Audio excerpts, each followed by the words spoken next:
do.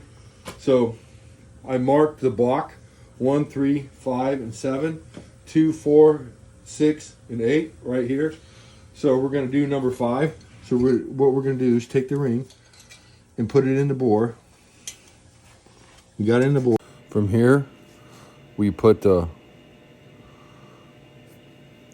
check it, measure it, and then recheck it, and then file it in between. So, and just keep doing that until we get to 30 thousandths, what the pistons recommended, the piston rings recommended. So you just keep doing that process. It's a slow process, and just take your time.